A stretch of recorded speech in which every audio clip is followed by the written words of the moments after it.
Claims and counterclaims. The ex-SABC interim board chairperson, Khanyisile Kweyama, insists the tender process for the lucrative security contract was manipulated to benefit Mjaeli Security Company.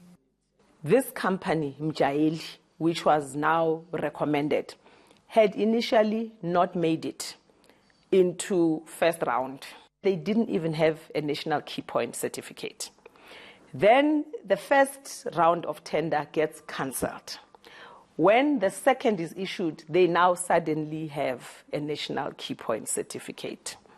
She alleges more evidence shows the tender scoring sheets were altered, and the board then decided to award the tender to Mafuku Security, which came second in the bidding process.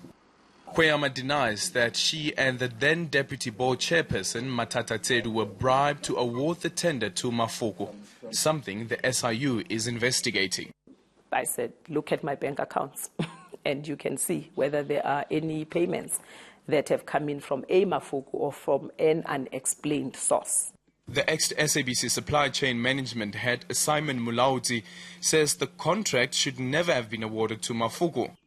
Mulauti maintains the board ignored advice from Treasury and its former head of legal services. What the interim board had done in terms of awarding the security tender to Mafuku Security was irregular. Kweyama denies the claims and has in turn accused Mulauti of being part of an elaborate scheme to steal from the SABC.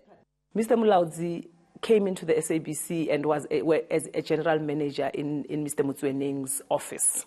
He was then moved to supply chain. There's a gentleman who went to replace him in Mr. Motsoeneng's office. I think it was Kasim or Karim. And when he realized that actually procurement was being controlled from the CEO's office, he said, take me back to my old position. Ayanda Mkhize comes into the SABC as a consultant on supply chain management.